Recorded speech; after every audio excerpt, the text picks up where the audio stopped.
जय झूलेलाल। कल्ह पाण MDS university जे ॿिए पेपर जी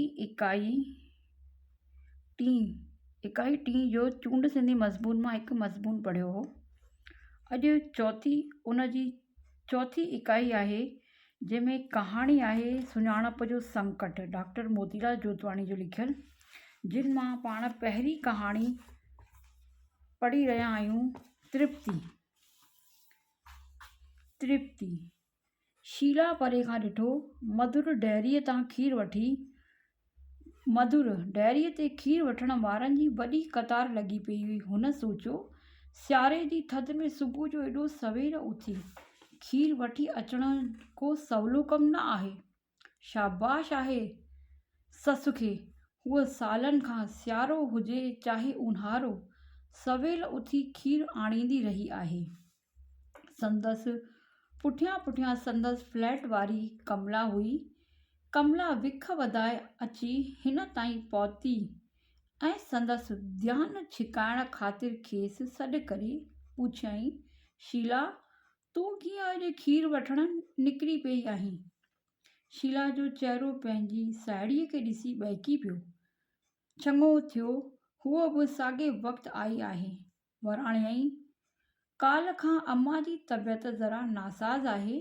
सोचियमि त मां खीर वठी अचां, पर हिते त।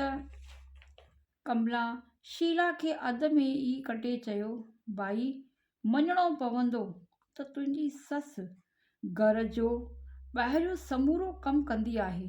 दुकान तां कणिक वठी पीहाइण खां वठी टूथपेस्ट ऐं शेविंग क्रीम वठी अचण ताईं हिते त मूंखे पंहिंजी नंढी गृहस्थी हलाइण लाइ ॾींहुं राति गिहणो थो पवे।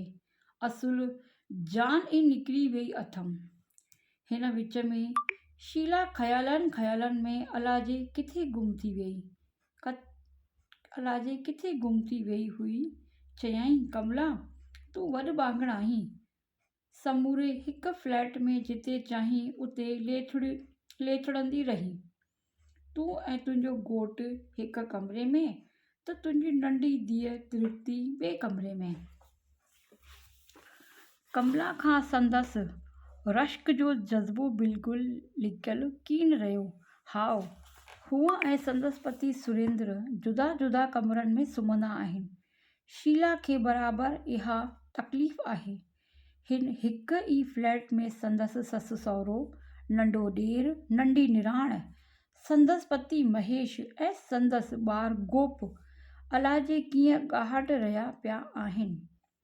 उहे ॿई ॻाल्हियूं कंदे मधुर डेयरीअ जे कतार ताईं पहुची वियूं हुयूं, लेकिन शीला खे जुदा जुदा कमरनि वारी ॻाल्हि तां ओचितो ई का ॻाल्हि यादि अची वई। हिन पंहिंजो ॾोलु कमला खे हथनि में थमाईंदे चयो, तूं तेसी जल, तेसी मां वरी पंहिंजे घरां थी मोटां। कमला अखियुनि में सवाल खणी खांउसि पुछियो, छो, केॾांहुं थी वञीं? मां इजो अची थी पंहिंजो वारो वठां, चई शीला पोया पेर कया। शायदि खांउसि पैसा खणी अचणु विसरी वियो आहे। इहो सोचे कमला गर्दन घुमाए संदसि पुठियां आवाज़ ॾिनो, छा पैसा कीन आंदा अथई? मूं वटि 100 जो नोट आहे। शीला पुठियां कीन निहारियो। हिन अॻिते मुख़्तसिर जवाबु ॾिनो, न पैसा अथमि। तेसी ताईं कमला जे पुठियां जो हिकु मर्दु पंहिंजे वारे ते अची बीठो हो। उन मर्द ॿिन्ही जे विच में थियल इहा ॻाल्हि ॿुधी हिकु बार पुठियां मुड़ी शीला खे वापसि घर ॾांहुं तकिड़ो वेंदो ॾिठो। कमला खे महसूसु थियो, शीला सां अहिड़े नमूने सुवाल जवाब करे खेसि माण्हुनि जो ध्यानु छिकाइणु न खपंदो हो। भरिसां बीठल उहो मर्दु संदसि बारे में अलाजे छा सोचींदो हूंदो। जेकॾहिं शीला खां पैसा खणी अचण बि कोन विसरियो आहे त पोइ शायदि हूअ ज़रूरी हाजत यानी ज़रूरत लाइ ज़रूरी हाजत लाइ ईअं तकड़ी तकड़ी वेही हूंदी। वग़ैरह ॻाल्हियूं सोचींदो हूंदो। छी छी, इहे मर्द। कमला ॿई डोल हथ में खणी कतार में अॻिते वधंदी रही। हूअ डेयरीअ जे दरीअ ताईं टोकन वठण लाइ पहुती त ऐन वक़्त ते शीला पिणु मथां अची प्रगट थी।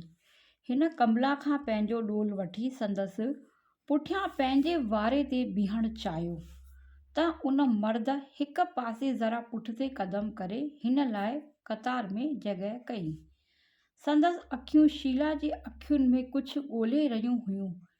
अहिड़े वक़्तु कमला शीला खां कुझु बि पुछणु मुनासिब कीन ॼातो। जीअं ई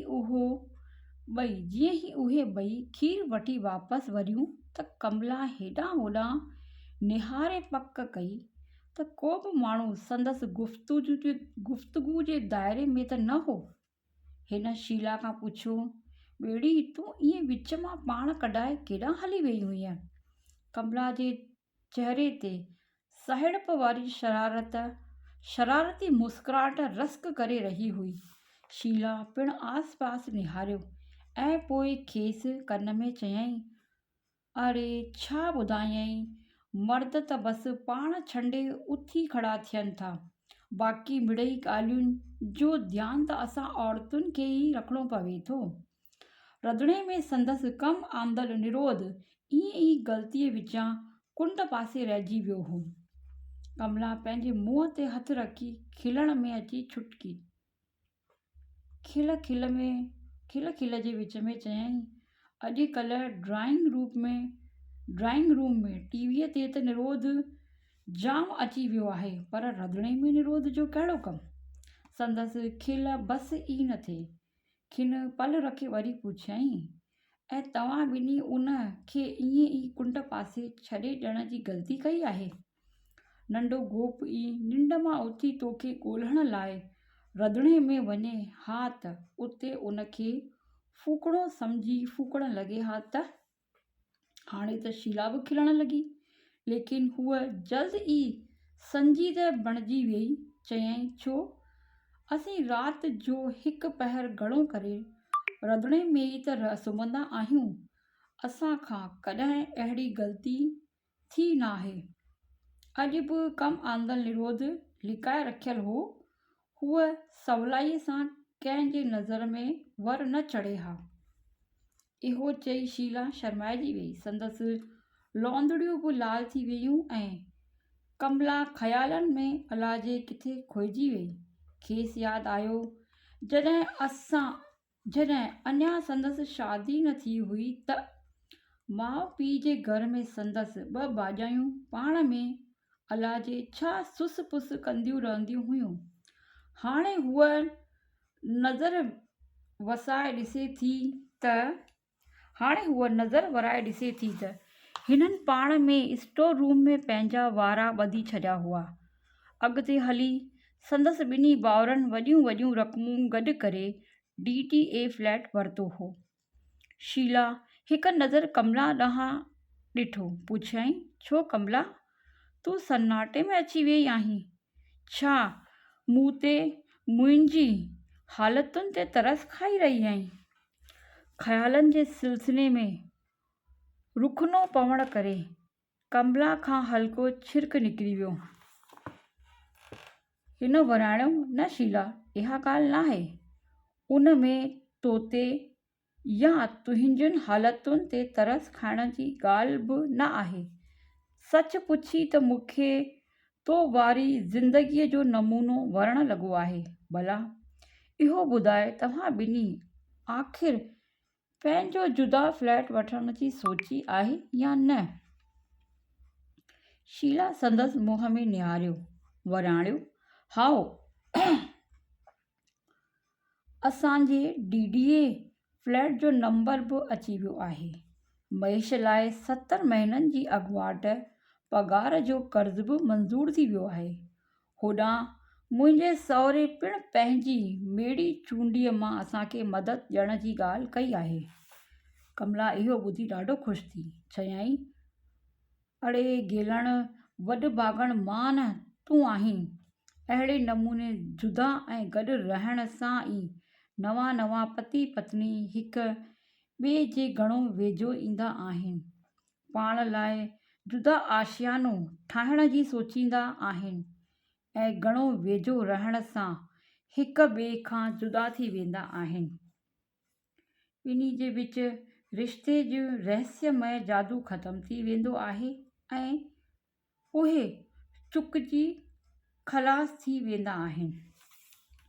शीला कमला जी ॻाल्हि थोरी घणी सम्झी समूरी न।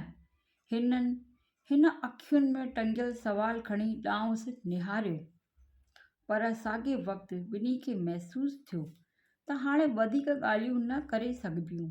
ॿई पंहिंजनि घरनि जे वेझो अची पहुतियूं हुयूं।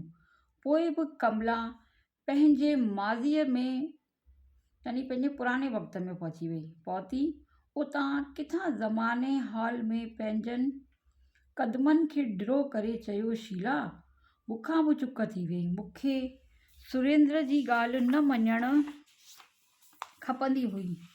पंहिंजे पेके घर में भाउरनि भाॼाइयुनि खे पंहिंजे फ्लैट में वञी थाईको थींदो ॾिसी सुरेंद्र जी ॻाल्हि मञी हुअमि। मूंखे कहिड़ी ख़बर त असांखे पंहिंजी नई ज़िंदगीअ लाइ घुरिब तयारी करणु खपंदी हुई। अञा मां शादी करे पंहिंजे नए घर जे सींगारियल नंढे कमरे में मस पहुती हुअसि ऐं ईंदड़ सुहाग रात जी शंकाउनि में लड़जी रही हुअसि त सुरेंद्र मूंखे चयो, असां वटि शादीअ जूं इहे रस्मूं रवाज़ काफ़ी थकाईंदड़ आहिनि। तूं थकिजी पई हूंदीअ, वञी सुम्ही पओ। सुभाणे पंहिंजे नए मसवाड़ी घर में हली पंहिंजी नई ज़िंदगीअ जी शुरूआति कंदासीं। पंहिंजो नओं घरु? उन महिल ताईं मां जंहिं घर खे पंहिंजो घरु सम्झी रही हुअसि, सो छा मुंहिंजो पंहिंजो घरु न हो? ॿिन्ही जा घर अची विया हुआ। हथनि में खीर जा डोल खणी ॿई ॼणियूं ॿाहिरें फाटक ते वटि थोरी देरि लाइ बीही रहियूं। चङो पोइ असीं पाण में ॻाल्हाईंदासीं। गोप खे स्कूल उमाणे ऐं पंहिंजे घोट खे दफ़्तर मोकिले तूं 10 बजे खनि मथे छत ते उस में विहण ईंदीअ न, कमला चयो। शीला मंत्रमुग्ध थी खेसि ॿुधी रही हुई। जल्द ई हिन हाकार में कंध लोॾ कई। ओभर वारे पासे वॾियूं इमारतियूं हुअण करे उन्हनि घरनि जे साम्हूं वारी घिटीअ में सूरज सुबुह जो 10 बजे खनि मस मथां ॾिसणु ईंदो आहे। ऊन्हारे जे मुंद में त उन जो घणो फ़ाइदो थिए। 10 बजे ताईं उते अहिड़ी तपंद न हूंदी आहे, पर सियारे में राति वारो थधो माहौल ॾींहं जो 10 बजे ताईं खॼी आयल लॻंदो आहे। जॾहिं उन महिल सूरज इमारतुनि जे गिरफ़्त मां निकिरी ईंदो आहे त लिङनि में गरमाई ऐं अखियुनि में सोजिरो भरिजी वेंदो आहे। पोइ त उन्हनि घरनि जूं वॾियूं सॼियूं औरतूं कुर्सियूं ऐं मुढा ॿाहिरि कढी अची तड़के बीहंदियूं आहिनि। उन जे ढेरनि मथां कालियुनि जा ॻोथरा खोले स्वेटर बि पियूं मड़ींदियूं आहिनि त हुन जूं प्रचार बि पियूं कंदियूं आहिनि। घरनि जूं नंढियूं नेटियूं वरी मथे छत ते थधी थधी गुलाबी उस में वञी विहनि। अॼु जॾहिं शीला मथे फ्लैट वारी ॾाकण चढ़ी उन जे दरवाज़े जी चौंठ वटि पहुती त कमला ऐं संदसि पतीअ जे विच में हलंदड़ कंहिं चौॿेले जो हिकिड़ो टुकुर संदसि कननि में अची पियो। हिन खन लाइ सोचियो त चइबो कमला जो घोटु सुरेंद्र अञा ताईं पंहिंजे दफ़्तर न वियो आहे ऐं ॿिए खन हूअ मूर्तीअ जियां हिकु हंधि स्थापित थी वई। कमला सुरेंद्र खे अॻ में अलाजे छा चयो हो। शीला कमला जे जवाब जो पोयों टुकुर ॿुधो, पर बि तूं इएं वॾे वाक़े छो थो ॻाल्हाईं? सुरेंद्र कमला खे दमाल कढंदे जवाबु ॾिनो, मूंखे कंहिंजी बि परवाह कोन्हे, बसि हाणे असीं गॾु न रही सघंदासीं। कमला चयो, शादीअ खां पोइ असां ॿिन्ही मां कंहिं हिक जा माउ पीउ बि भरिसां कोन आहिनि जो तोखे ॻाल्हियूं सम्झाए सघनि। सुरेंद्र शींहं जीअं गजगोड़ कई। मूंखे केरु सम्झाईंदो? कमला चयो, तूं थो चवीं त तोखे शरीर जो पूरो सुख कोन मिलियो आहे, पोइ छा तृप्ति ईअं ई पैदा थी वई? हिन वॾे वाक्य वराणियो, हाउ, शरीर जो पूरो सुख मिलण बिना बि ॿार पैदा थी वेंदा आहिनि। तृप्तीअ जे नाले पुठियां मूं पंहिंजो आर्दिश पाइण जी ख़्वाहिश खे लिकायो आहे। शीला सुरेंद्र जी इहा ॻाल्हि ॿुधी कंबी वेई। खांउसि बीठो न थियो। हूअ मथे छत वारी ॿी ॾाकण न चढ़ी, पोयां पेर करे हेठि वारी ॾाकण लही वेई। हूअ सम्झी न सघी त उन पेचीदह ज़िंदगीअ में वॾे परिवार सां गॾु या वॾे परिवार खां जुदा रहण जो कहिड़ो तरीक़ो सही आहे। हिन कहाणी में कशमकश ॾेखारी आहे। कमला जेका पंहिंजे परिवार सां गॾु रहे थी ऐं शीला जेका अलॻि रहण सां बि उनजो घोटु सुरेंद्र ख़ुशि न आहे। हिन कहाणी में हिन परिवार जो महत्व, वॾनि माइटनि में पंहिंजी ज़िंदगीअ में हुअण जो केतिरो ज़रूरी आहे, उहो हिननि कहाणी में हिननि सम्झायो आहे। जय झूलेलाल।